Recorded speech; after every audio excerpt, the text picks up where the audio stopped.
So it's good to be here. It's true this is not my usual format. Usually I'm teaching meditation retreats. But someone said, what are you going to talk about?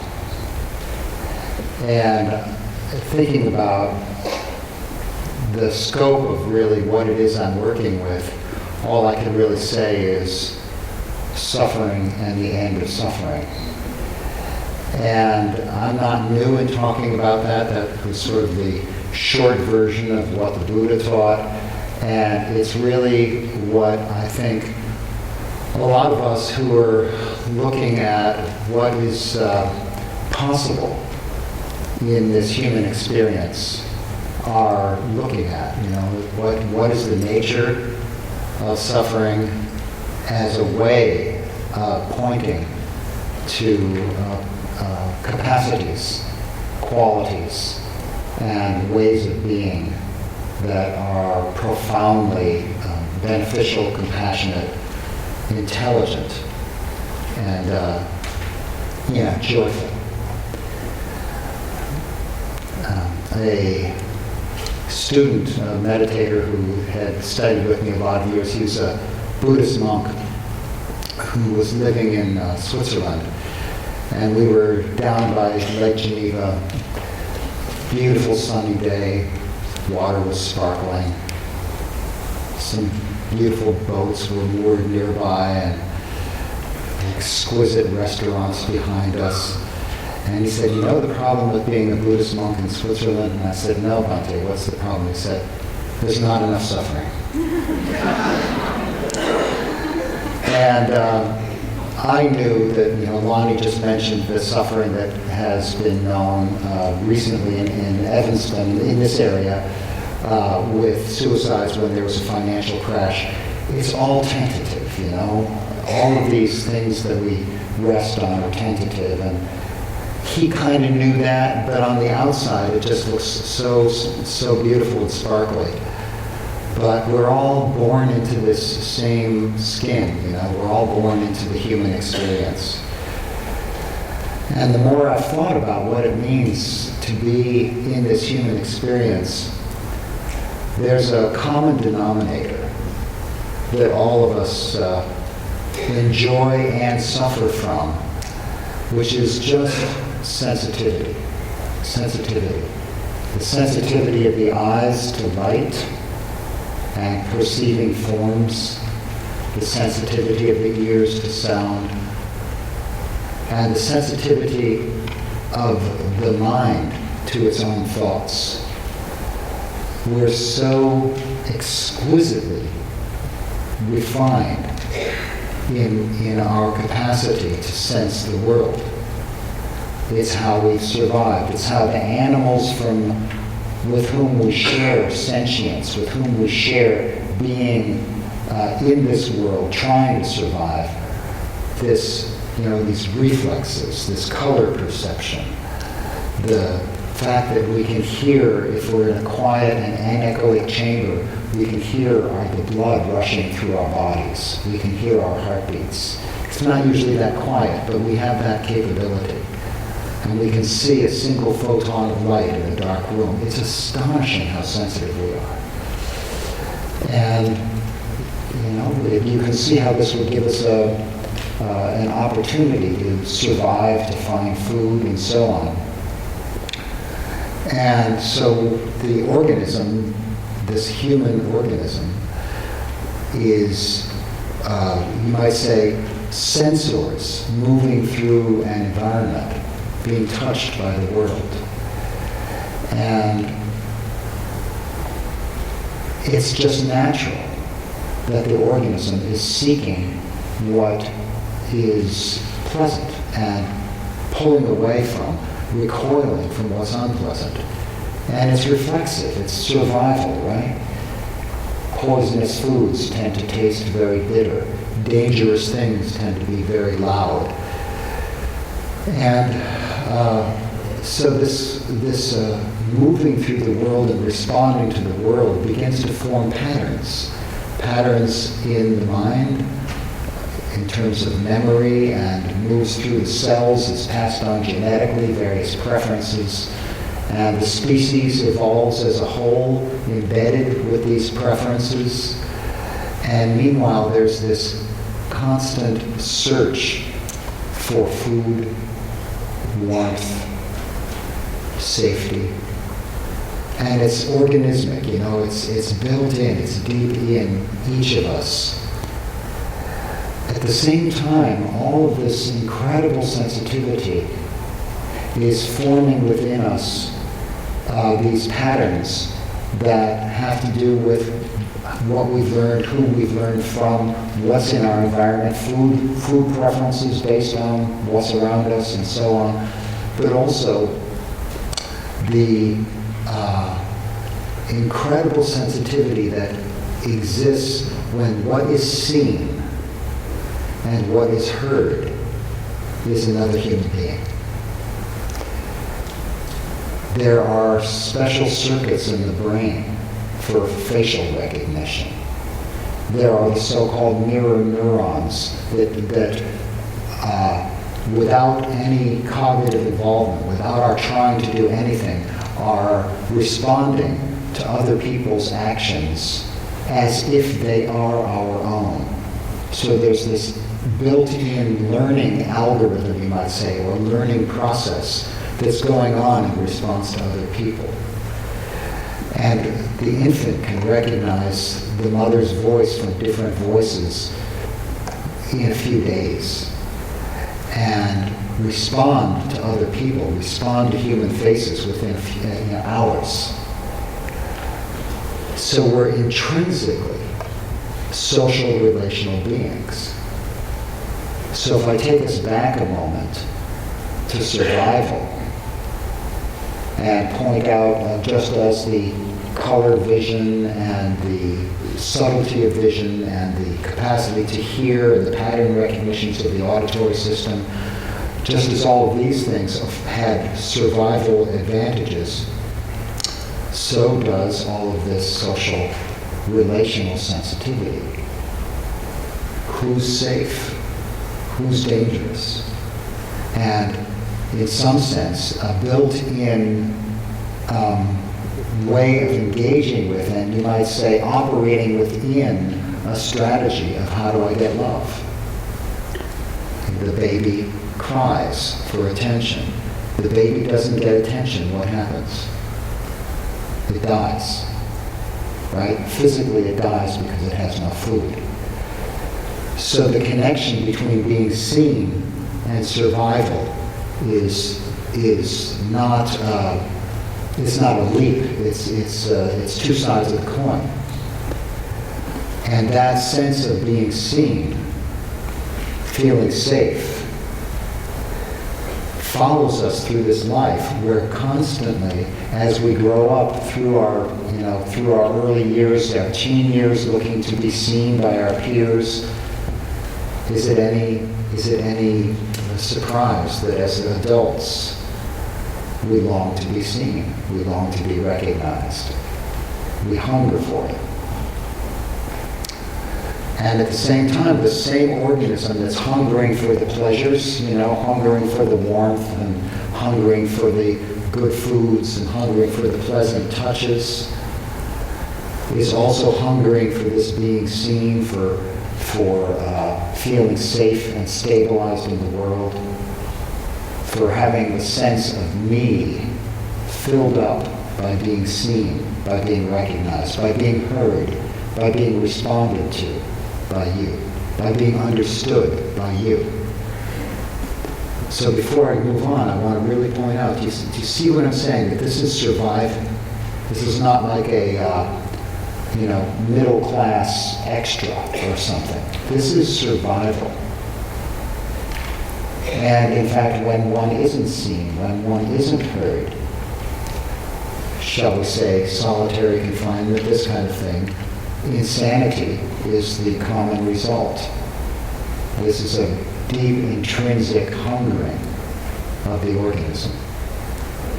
And whether it's the biological mechanisms by which we hunger for certain food, or the psychological mechanisms by which the self comes to be and comes to be stabilized, it's all the same. It's a hunger. It drives us. But this incredible sensitivity that we all carry every moment, even as you're hearing me now, you're operating within that sensitivity. Not only that you feel yourself sitting on the chair or you sense the light as it touches the eye, but your sensitivity to this particular human form, me, and my voice, how I'm talking, what I'm saying, the tone of my voice, the look of my face. You can't help but assess. Is this guy for real? Is he safe? How am I now? Is there something here for me, right? Is there something that this organism that I can get? And you don't have to be thinking about this. You don't have to be willing yourself to do it. It's just part of how you live, how we all live. So the fact that this sensitivity is operating all the time has another strange thing that it makes happen, which is we're so sensitive and the world is so complex that sometimes it's just too much. You know what I mean? It's just too much. I've got to get out. And so this is a kind of a reverse sense of a hunger, but it's a hunger to get out, to get away from, to not be seen. It's like too sensitive. Kind of a fear of being seen, a fear of intimacy, recoiling from the world. And just as the hunger to exist and to become and to be seen might yield behaviors like, I'm going to perform as a great athlete or a public speaker, or I'm going to do well on my school exams, or I'm going to, make myself particularly beautiful so I can exist in the eyes of the world. And if that doesn't work, I'll buy a bright red car. And if that doesn't work, maybe I'll murder someone, and then I'll be seen. I mean, there's all kinds of strategies. But we also develop strategies when it's too much. We don't think about these strategies. It's just us trying to get along in the world, Strategies like, I'll get lost in my work. Strategies like heroin, alcohol, get me out. Right? It's a kind of a hiding. It's an escape from the world. And the ultimate strategy is suicide, yeah? Get me out. It's too much. But the common thread that each of us holds with the person who suicides is that sometimes, for us, it's too much. For every one of us. This is not some pathological anomaly. This is just part of being a sensitive being, which each of us is. If you weren't, you wouldn't understand the words I'm saying. There's an incredible intelligence behind your capacity to understand this language, behind your ability to recognize something about me by listening to the tone of my voice and the way I speak. That means, with that kind of sensitivity, comes all the rest of it. So what happens with this incredible social, interpersonal responsiveness is that not only am I, as an isolated individual organism, trying to survive in this big, cruel world or something like that, it's that we are trying to survive. And we work together, we are together, we function together to survive and hopefully to thrive. And if we didn't have that as part of our mechanisms of evolution, we would not have survived. because other animals are faster, stronger, and so on. But what did we have? Okay, so we're smart, right? Okay, we use a few tools. They're finding lots of animals are using tools these days. Crows use tools.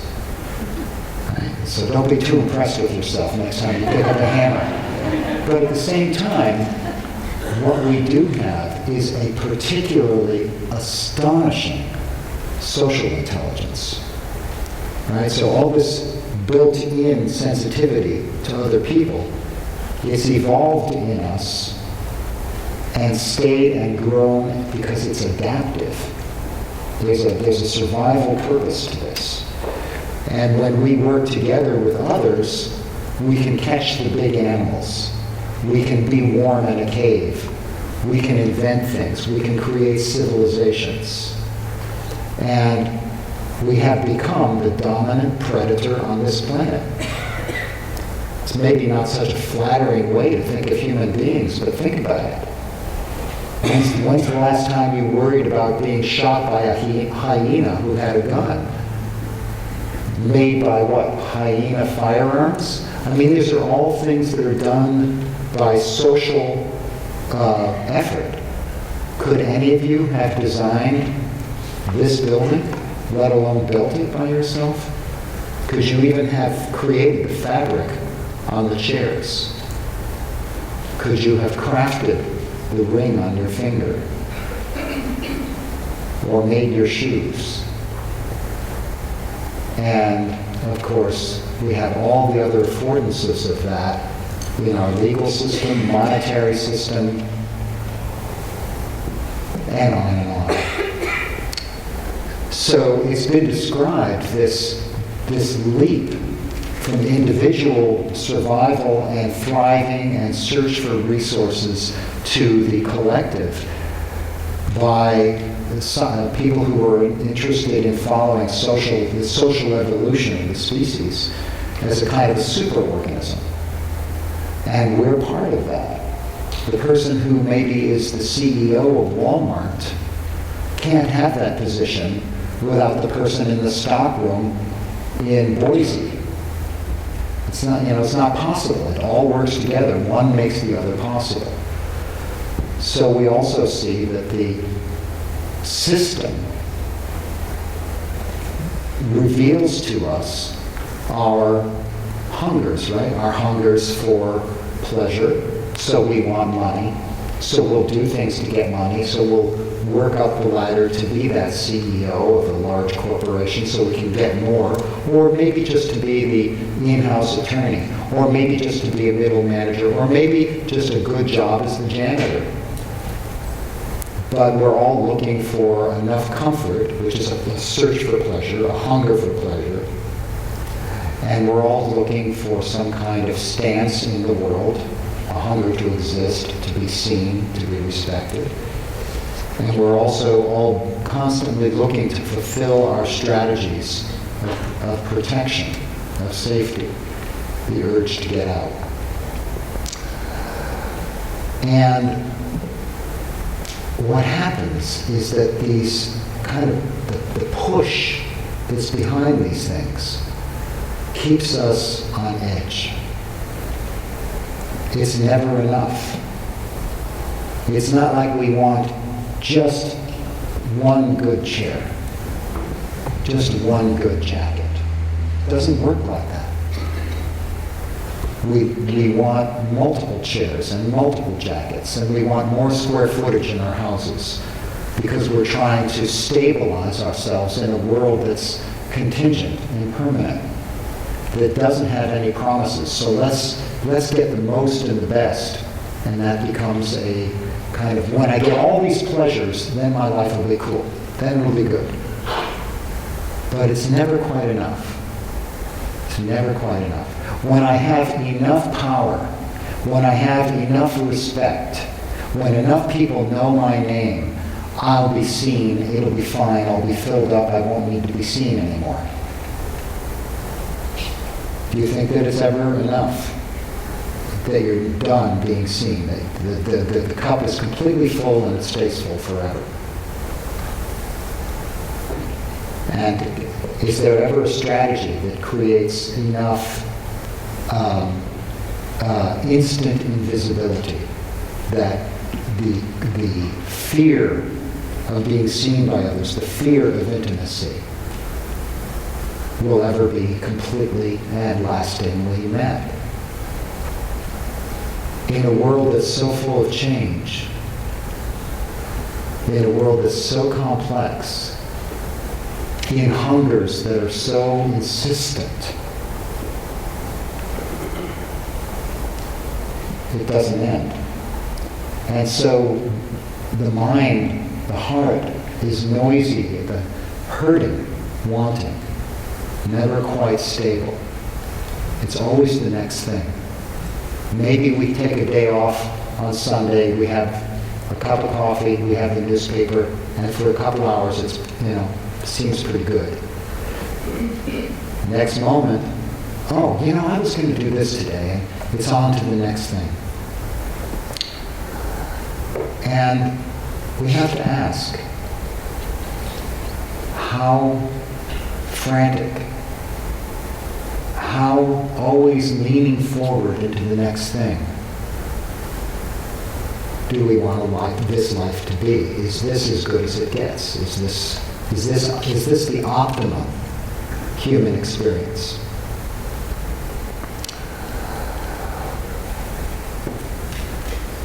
There's a lot more that could be said about that, but I really want to take the transition here to the topic of the talk, which is meditation, mindfulness, concentration, and especially interpersonal meditation. But the basis is really looking at the experience of being human, of being in this world, and saying, what is possible? This constant movement and push and being out of balance because we're looking for the next thing or afraid we're going to lose what we have, and so on, not only keeps the mind in its kind of wanting and stress, but the mind gets so stressed, so busy with its planning and its thinking and what do they think of me now and how am I doing and so on, that what's actually happening in our experience and the decisions we're making and the effects of those decisions on the degree of happiness, clarity, and peace is quite profound. We don't see our own experience in this moment. We become like machines, in a sense, driven by these urges. And where is the role of clear understanding of awareness in the moment of experience? Where is that moment when we say, I'm constantly not present. I'm constantly on to the next thing. Do I even know it? Right? So is there a possibility of stepping off that endless cycle of distress? Is it possible? And as you'll see in a moment, I'll ask the ways that we create distress with each other, is that necessary? And can we wake up, be more clear and present moment centered with others? And finally, I hope to lead us into a short investigation of what we might call our unrealized relational capacity. That it's not just how do I diminish the suffering, but how do I increase what's deeply good and possible. So mindfulness, as some of you probably know, it's moved from downright obscure aspect of Buddhist meditation into mainstream culture, and on the the logarithmic curve, we're on the steep slope of that rise right now. When I started practicing meditation 40 years ago, there were no books on mindfulness, certainly, except a few from Sri Lanka. And all the books on meditation would be construed as, frankly, religious. They were Buddhist books mostly. And mindfulness was not the focus of them. Meditation was the focus, and mindfulness was one aspect of that. And so it was as the curve just very gradually, sloped up, and more people started meditating. And, we began to hit some kind of critical mass a few years ago. But there's an interesting kind of problem there is, what is mindfulness? And trying to define it, and trying to touch the experience of it. So if we speak about something as simple as your experience right now, let's make it something you can sense. So do you feel your body sitting? And I don't mean that you have to sit a special way. Just see if you can feel the posture of your body. Like maybe your arms are crossed or your arms are in front of you. Do you sense, where is my body? Okay, just the shape of it. I see someone like this, and I see someone holding a program, and right? Legs crossed, legs straight. So now you're aware of the body? Yeah? Okay. So this body of yours, you still aware of the body as I'm speaking? Okay, this body of yours has been sitting here listening to me for the last half hour. But do you feel it now as you're listening? Make sense? I need to see if you are hearing me. Yeah, okay, thank you. It is relational, right? So just that little switch, if you feel the body now as I'm speaking to you, gives one a sense of here, a sense of this body being here. So experientially, was here ever distant?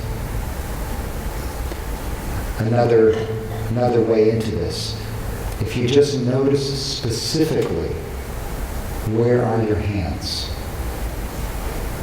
Just pay attention to where your hands are. Okay, so now I'm speaking to you and you can feel your hands, yeah? Okay. So, in a sense, that provides an anchor for here. A kind of an enlivening of the moment. It's never far away. It's not fancy. It's not a trick. But to arrive in this moment where you know you've arrived, rather than to be wrapped up in the constant fabricating and refabricating of thoughts and emotions in the mind that kind of we fuse with these thoughts, and it becomes our world. We walk around being these thoughts, being the what I'm doing tomorrow, and the sense of this body or this hand is lost, but it's always been there, right? It's the same with every aspect of our experience. So, for example, if next time I pause when I'm speaking, during that pause, just notice what's my mind doing. Okay, so you could do that now.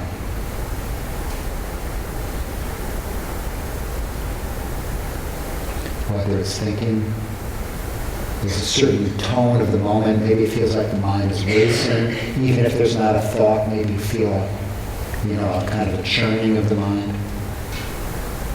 Or maybe you're just aware of the complexity of seeing and hearing. Or even a social observation of how strange to pause like that during a talk. Could be. Doesn't matter what it is you're noticing. The point is that you're noticing it and you're aware that you know it. So all of a sudden, we're not wrapped up and lost inside the fabrications and the whole process of creating thoughts and feelings and getting spun off in them. So this pause, where we stop that process, that frantic driven process of the automatic drivenness of the organism, is what I'm referring to as mindfulness. It's a remembering the awareness, remembering here, remembering now. Now. Just this sense of now. Can you sense how, like these words that I've just said are finished? Finished? Finished like that? Gone? Do you know what I'm going to say next? That's the now I'm talking about. That's never far away. If you pay attention to now, there's mindfulness. You're not lost. You're remembering awareness. So, what does this have to do with the problem of suffering? The problem of that stress and confusion? The problems that are so tied up with a life that seems to get lost in our own rubble. Well, it's exactly this kind of waking up to what's happening in this experience now. Exactly this step out of being swept up and swamped that provides the doorway to choice.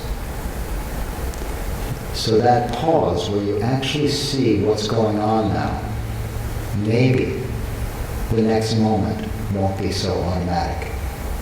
Maybe you'll perceive your thoughts, maybe you'll feel in the body some kind of fear or longing that you didn't see before.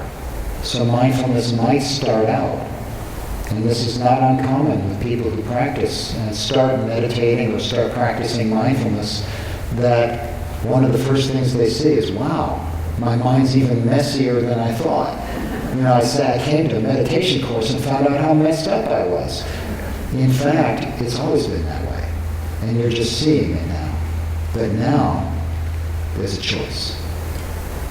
Now you can say, wow, I see why I've been feeling so stressed. It's because I am always wanting. I am in fear. I am kind of lost in the torrents of my own heart. I'm lost in the constructions of my intellect. I'm lost in my planning, and I'm lost in my confusion and fear. Okay, fine, that's a first step. And you might say, wait a minute, I thought mindfulness was about getting happier. Something's not working here.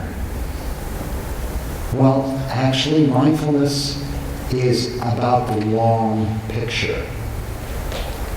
If you just want to be happier instantly, maybe you're better off with the heroin and the alcohol.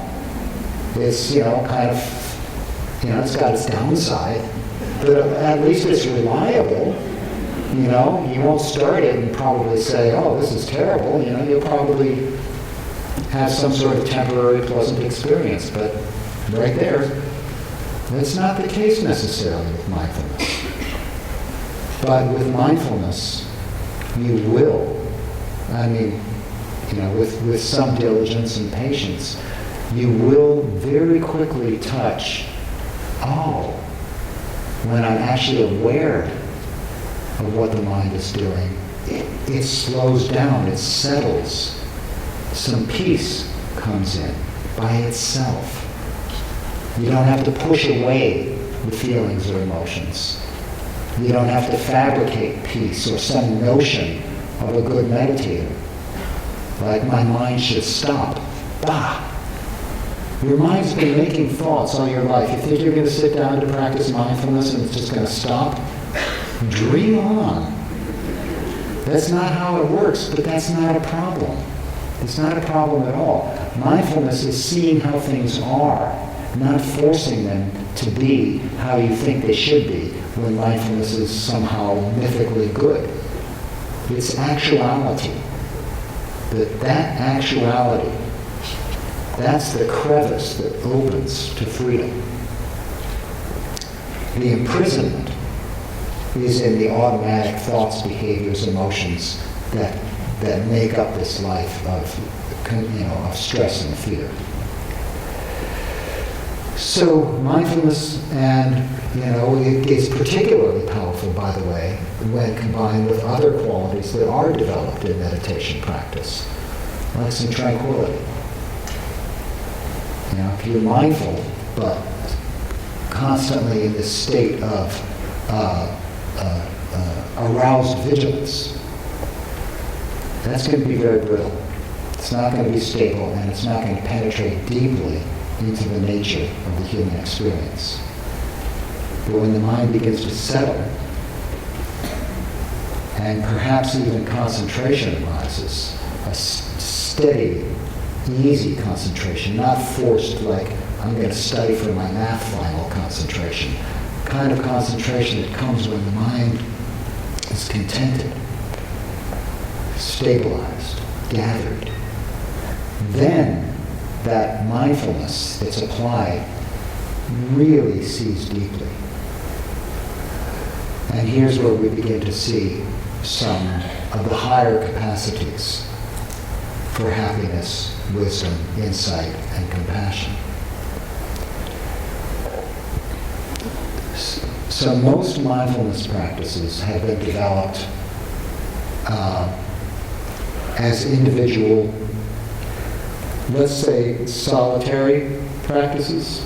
That doesn't mean you're not sitting next to someone who's also developing mindfulness, but you're not engaged with them, and it's not a relational practice, and there's not that kind of back and forth. Well, that's a good thing in some ways, isn't it? Because remember we talked about human sensitivity, right? And that the thing we're most sensitive to is each other. And reactive, right? Anger, fear, desire, it's all there. But wouldn't it make sense then that if we want to stabilize the mind, study it in mindfulness, bring up some tranquility, concentration, let's just not have interpersonal contact because we're so sensitized to it. It does make sense. And it's a good place to start. But you pay a price also. Firstly, the most obvious is if you cultivate that mindfulness only individually, then the migration into the world of engagement has this huge canyon to jump. You have to be the Evel Knievel of mindfulness performers to get across to the other side with jets on your motorcycle to get over that, because you have to engage with language, you have to engage with the thinking mind internally, then you have to engage with another person, and then they're talking back to you, and that's all brand new to mindfulness, and it can be very difficult. And in fact, it's not uncommon for meditators to leave a day of mindfulness or a retreat and have it be difficult. Like, whoa, I'm going back to retreat kind of thing. It still migrates into your social life, but it's a little bit indirect. So what if you could cultivate this quality of remembering to be aware? Remembering to be aware of your body, of your thoughts, remembering to be aware of other people without falling into all of the reactions and fusing with those reactions, which is what we usually do. Could we actually be awake together?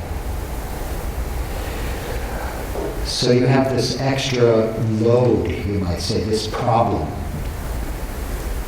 of the stimulation of the person you're meditating with, or if it's multiple people. And we've already decided perhaps, oh, this could be a really good thing, right? Because this is where so many of my hungers drive me mindlessly. This is where my fears or hopes or confusions come up. Or this is where I feel like love can't quite really evolve, or my compassion is blocked or something. So yeah, I can see some value to it, but it's so stimulating. How could I possibly ever come into some stability of mindfulness and concentration while I'm with another? But in addition to having the extra challenge of the other, remember that we have this support. Which is to say, in insight dialogue, you might have two people sitting facing each other, and the bell rings, and after the bell rings, you're invited to speak, right?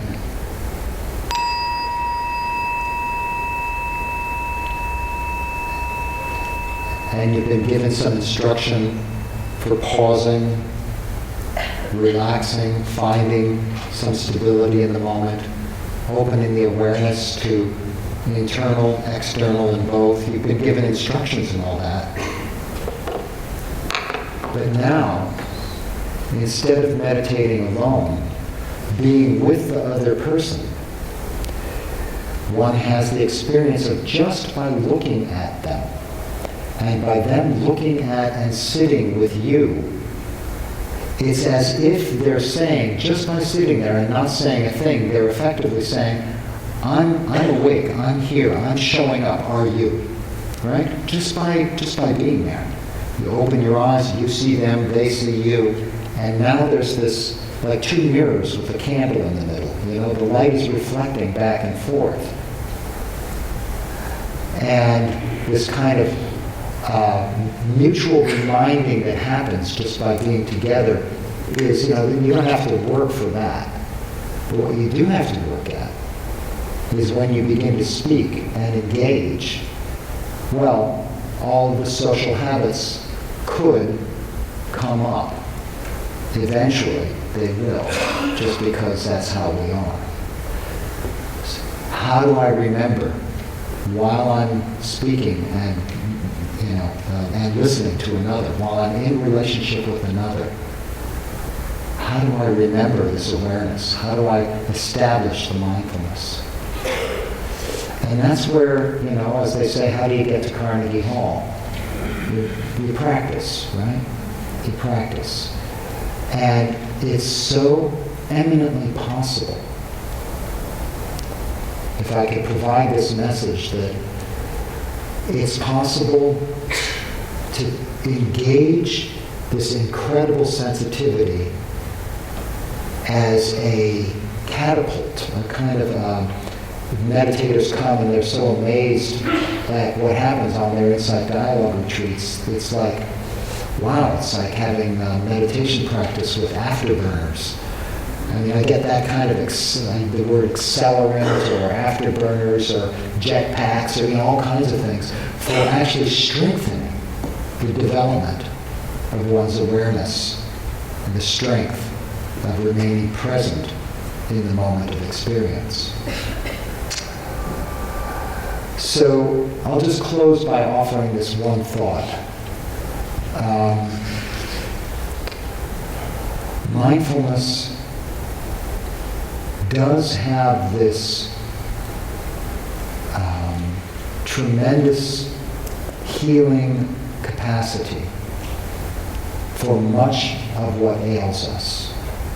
It's being applied now to eating disorders, smoking cessation, the moving through depression and anxiety and borderline personality disorder.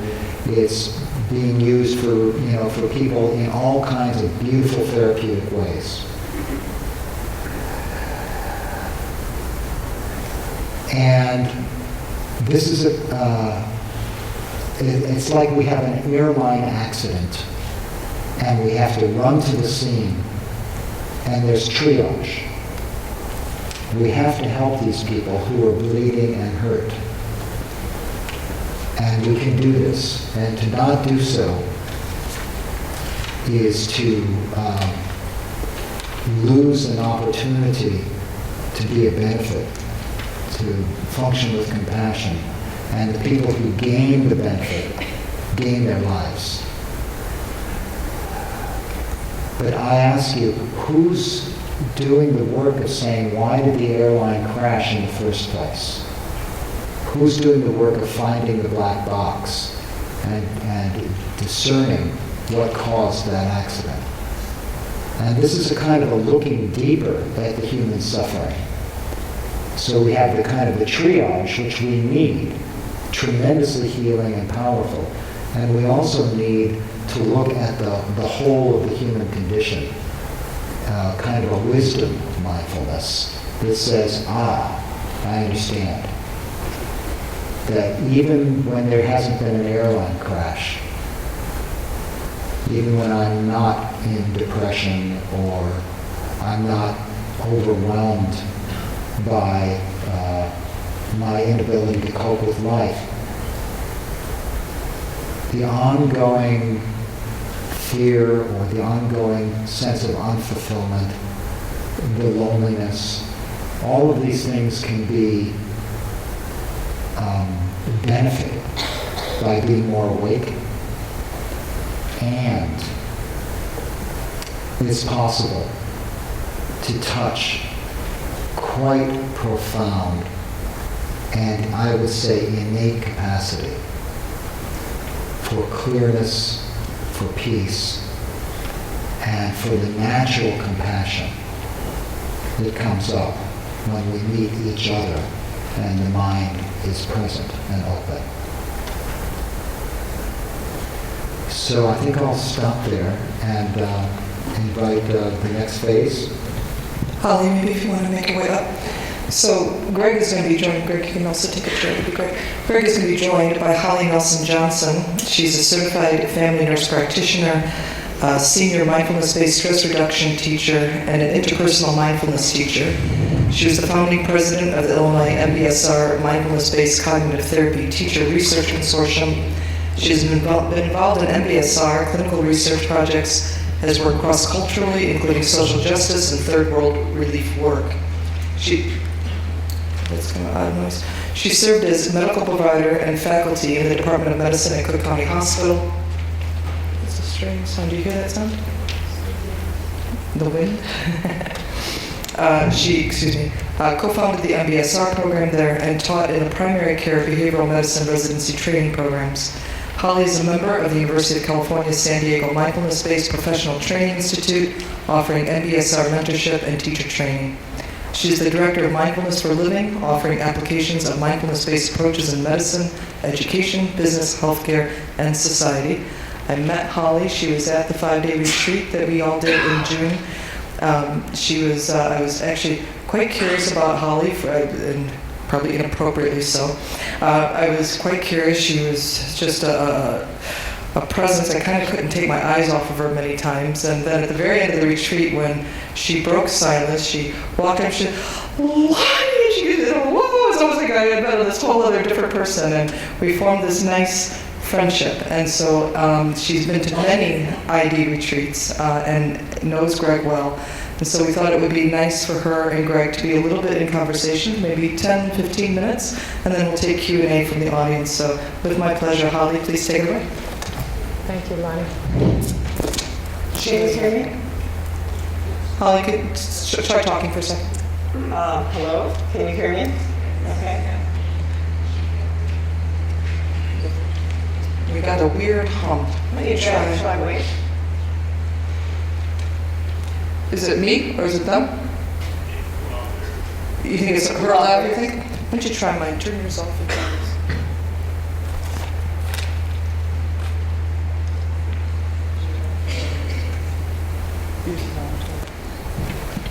How's this? Hi. Hi, Holly.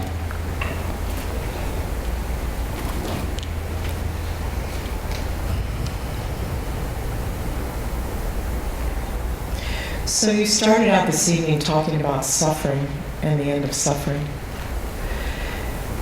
And this morning in a practice session over Skype, we found out that one of our friends, Judy, is sitting in the hospital with her son who has meningitis. So suddenly there's this immediate awareness of our own vulnerability. So how does this relational practice, and how has this practice supported you in your own life? With the immediacy of our own vulnerability, and the immediacy that life can change in a heartbeat. Right. These kinds of moments of mortality that cut to the quick are the times when I personally have been most grateful for having a background of remembering the moment.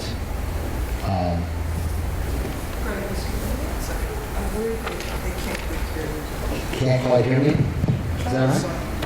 I'm sorry, turn off your lab. Sure. I'm sorry, excuse me. Sometimes the labs are just weird in here. Okay, that's off. If you can remember to kind of turn, because you got that. It's a little bit tough. I know you can turn towards it. Okay. So is that working for you? Okay. So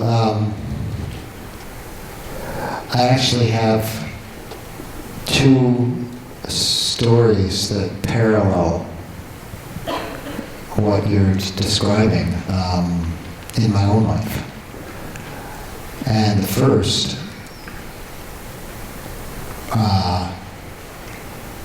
was the experience of the death of my own daughter. And I can spare you the lead up to that, but for those of you who are parents, perhaps it's an unimaginable and never, one of those things that you don't think will happen, and if you were a praying person, you would pray God it doesn't happen. Good thing, that's smart, because it hurts.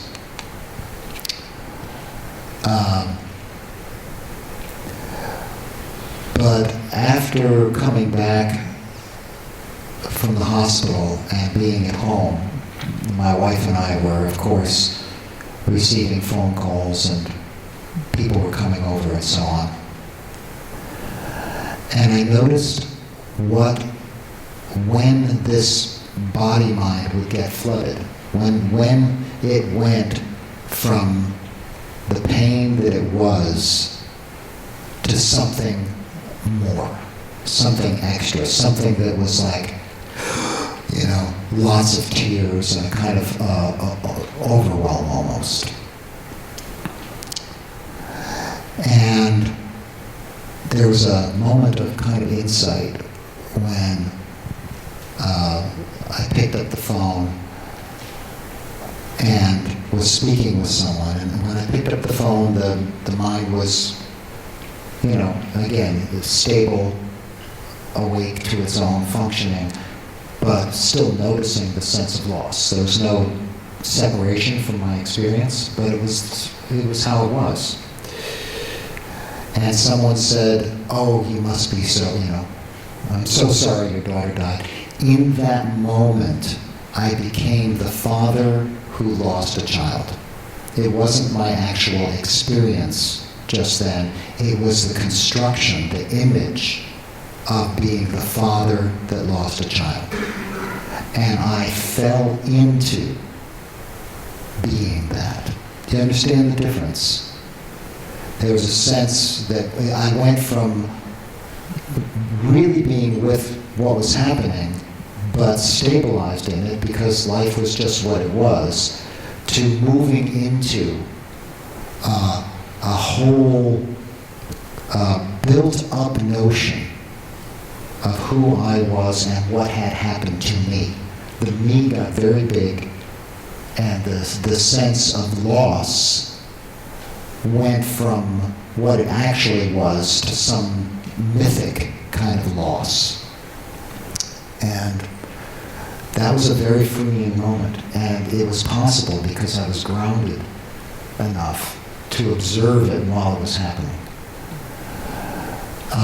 But this next one I'm going to say is actually even a little better. But I'm sorry to be so dramatic, but I've lived a life too.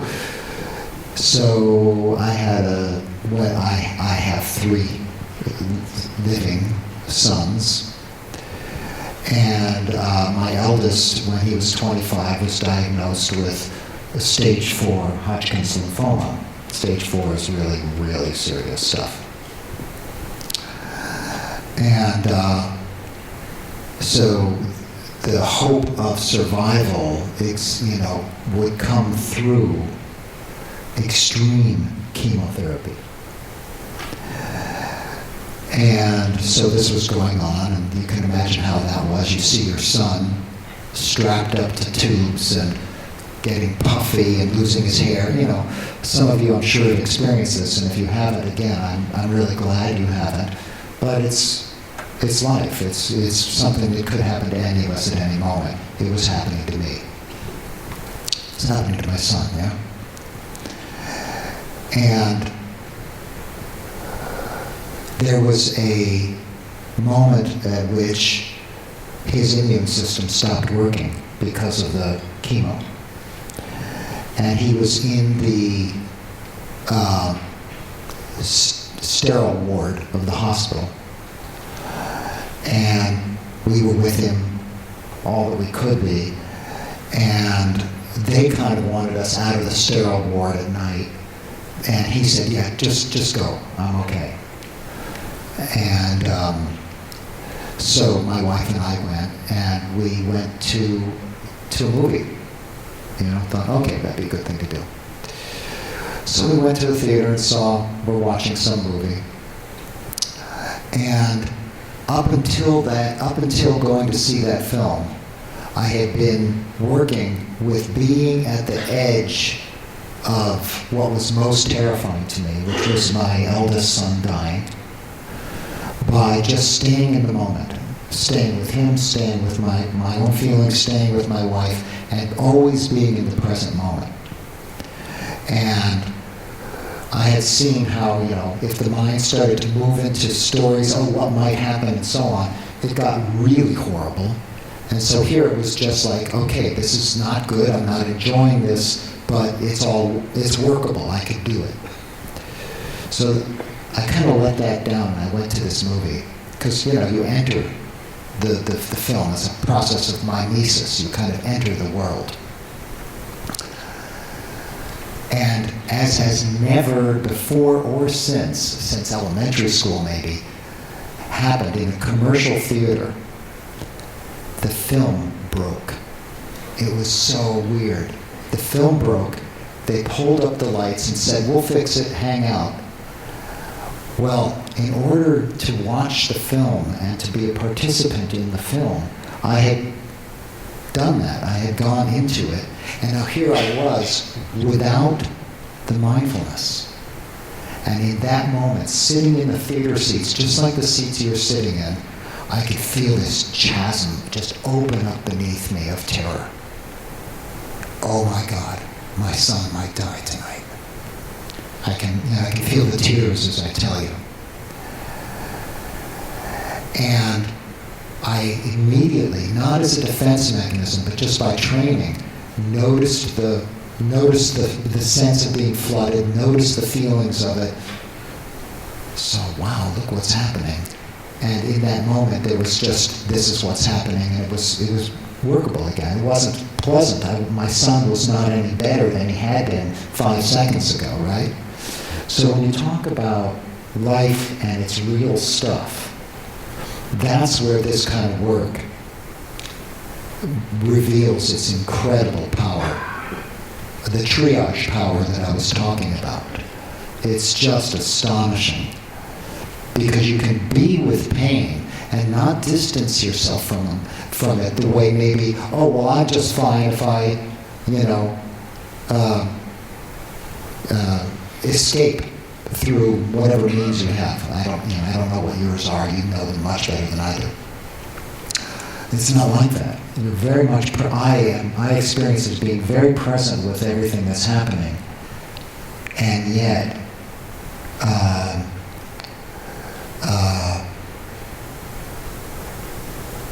just not falling into what I make of it, to what I make up around it.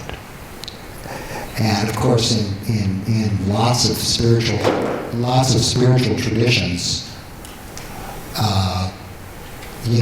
death is considered to be an important teacher. Christian tradition, Buddhist tradition, all over the place. Death is one of the big contemplations, you might say. Well, what about preparing for the moment of death? What about preparing for your final month or two? Some of you have been, if you don't mind my saying, lucky enough to be with someone who's been dying. It's not always the way it is in the movies, It sometimes can be kind of messy or difficult. So kind of the ultimate test would be something like that. But even the little stuff, I'm with my wife, and we're having some disagreement, and it falls into patterns. That probably doesn't happen to you guys at all. But sometimes with my wife and I, that happens. And, she'll enter her personality and stance, I can enter mine. And then pausing there and seeing that and being able to be with her and still in mindfulness and seeing what's going on really gives me an opportunity to differentiate what's the issue and what am I really doing here. Am I defending my rightness, myself? Am I holding to something that's going to just try and stabilize my correctness or my self-image as the one who's got it together or whatever it is, and then would then make her, of course, the wrong one, the bad one, or whatever. That never works. My wife used to, when I was first learning insight dialogue, I would pause, and I wasn't very good at it, No one taught me how to pause, and I sometimes would be having some, even a heated thing. This was when my kids were, young and teenagers and stuff, and I'd pause.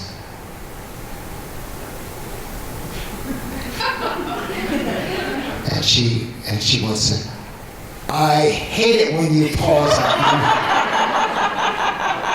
Because I was learning to do it, I was kind of disconnecting from her when I would pause. I wouldn't get more present, I would get less present. I had to learn to practice too, And,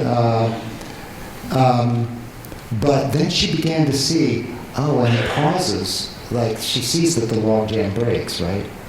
And I'll very often capitulate because she's so often right,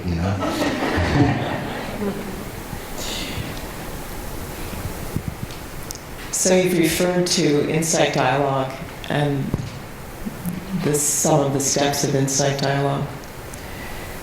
In pausing, relaxing, opening. I don't think you mentioned trust emergence, listening deeply, speaking the truth. What do you actually see, Greg, when the mind is still? When you're in relationship with another person, what do you see?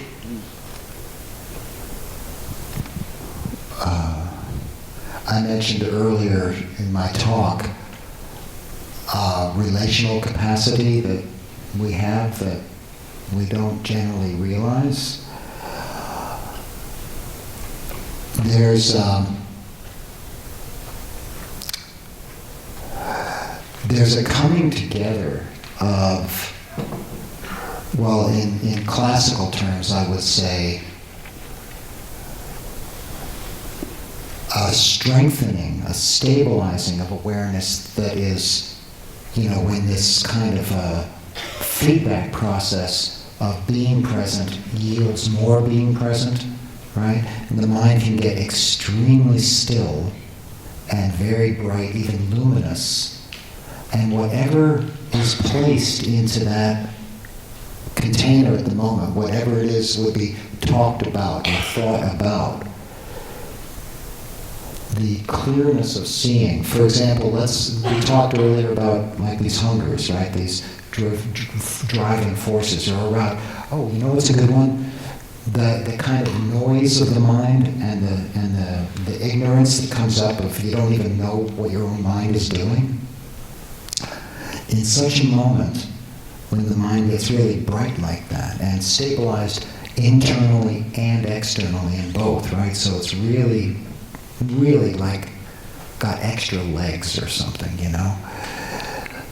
To be able to clearly see where there has been this stirring of the mind and this kind of being lost in my sense of self and all my desires and fears and so on, and that stops, and there's just this. That, such a moment, as a relational moment, provides a reference point for life where you say, wow, that's possible too.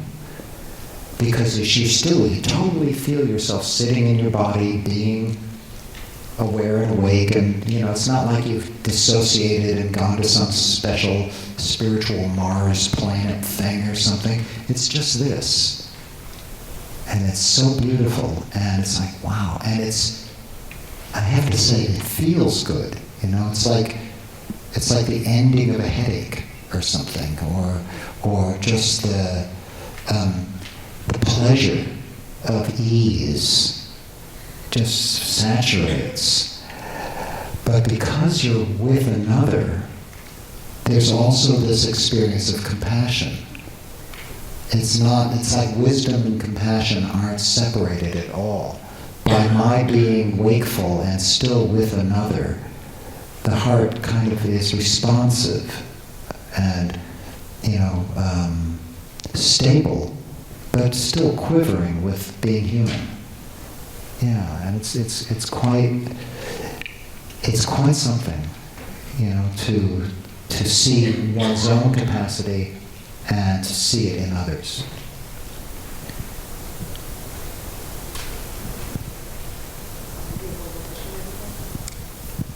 One last question. Yeah.